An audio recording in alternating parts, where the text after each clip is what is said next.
Michael has some concerns about his wife's wardrobe. Yeah, hey, hi Steve, hi James. Hey, Mike. I'm a newlywed. I've been married about a year, Okay. and I love my wife. She's beautiful. She's got an amazing body, and she loves to dress provocatively. Like like it doesn't matter what the weather is. It doesn't matter where she's going. She's wearing mini skirts and high heels, and I just feel like as her husband, it's a little disrespectful to me. I just wonder how I should go about this. Barakatah Yahweh, Barakatah Yahweh Shai. Now, when it comes to men and women, husband and wife, when you go to 1 Corinthians chapter 11, verse 3, it gives you the order. But I would have you to know that the head of every man is Christ, and the head of the woman is the man, and the head of Christ is God. Now it goes down and say, let's see, starting at verse 8, it say, for the man is not of the woman, but the woman of the man. Verse 9, neither was the man created for the woman, but the woman for the man. And so when you're talking about who is in control, you know, he made the statement, the dragon made the statement that you don't want her to feel like you're trying to control her. You see, that's the devil when or the deceiver when you're talking about husband and wife. See, they want to push this, the man don't control the woman. Now when you go way to the beginning of the operation, in Genesis 3:16 it say, unto the woman God said, I will greatly multiply thy sorrow and thy conception. In sorrow thou shalt bring forth children, and thy desire shall be to thy husband, and he shall rule over thee. He shall rule over thee, meaning he will control you. And so they are backwards when it comes to the Heavenly Father instructions to the husband and wife. Now when you go into adultery, this brings up an issue, and the issue is when it comes to the dress of a woman.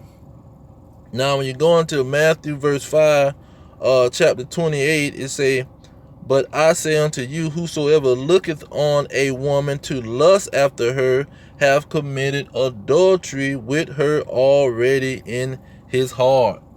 So a man's wife, if she's walking around so-called dressing provocatively, and nowadays in our society they wearing drawers, they're walking around wearing underwear, you know, G-strings, booty shorts, clear dresses with you can see the G-string and the whole body through the dress. You see, they showing their breasts, the nipples, wearing clear garments, bathing suit, 3-piece bathing suits.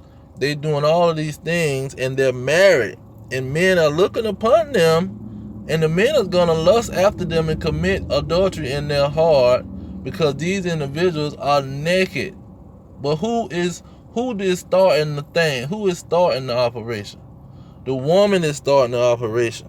You see, because he say, let's see here. Is it Matthew 18? He talks about it's only one grounds for divorce.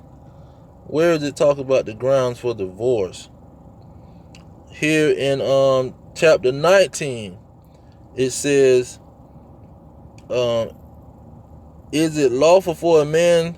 This is Matthew 19, chapter 3. Is it lawful for a man to put away his wife for every cause? In verse 5 saying, and said, for thou shalt leave thy father and mother and cleave to thy wife. Okay, so it's talking about divorce. So he goes on to say, he said, in verse 9, he said, and I say unto you, whosoever put his wife away, except it be for fornication, and shall marry another committeth adultery, and whosoever marrieth her which is put away do commit adultery. So he's telling them this is the only fornication or adultery is the only way you should get a divorce or separate from your wife.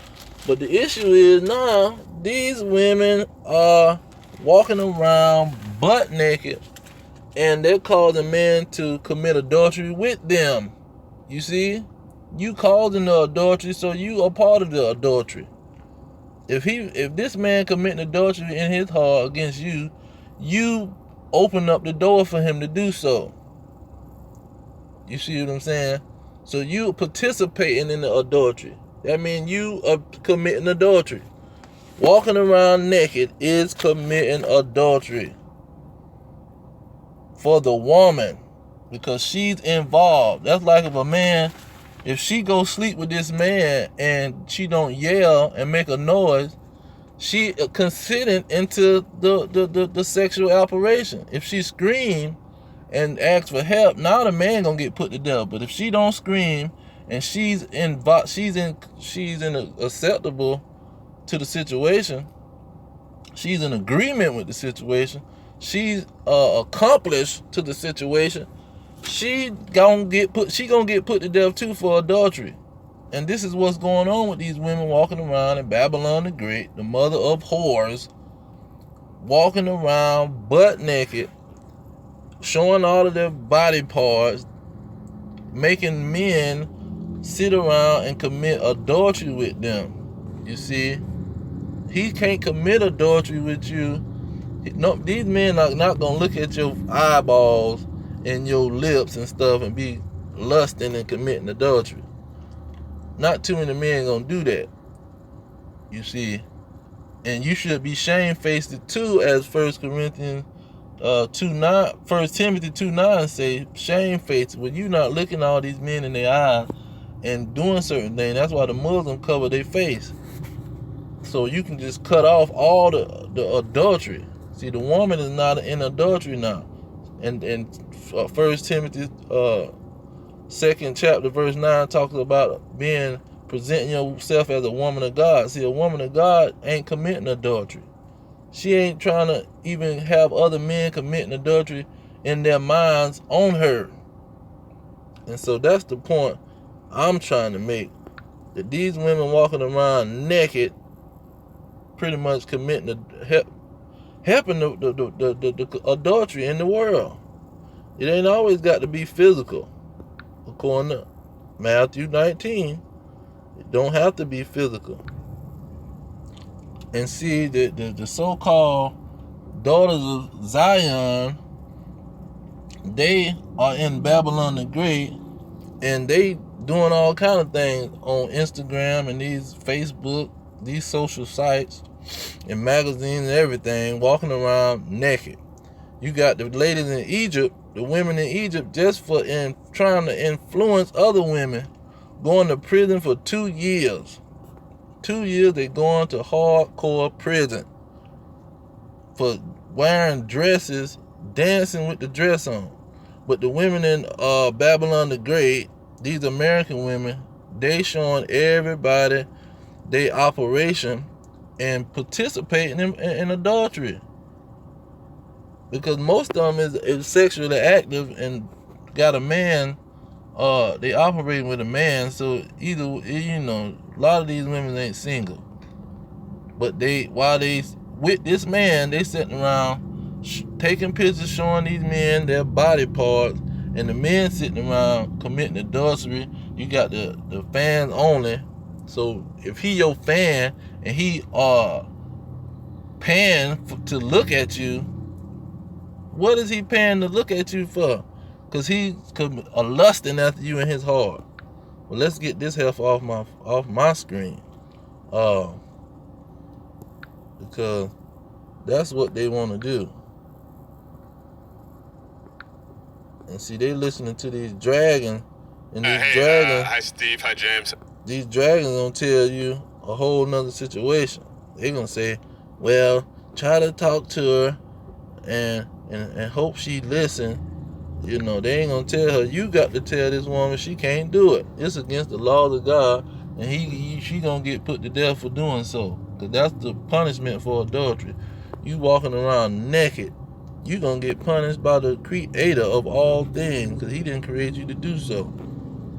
Once you get married, you supposed to be shamefaced and be a woman of God. And even if you ain't married, you should be a woman of God and cover your behind.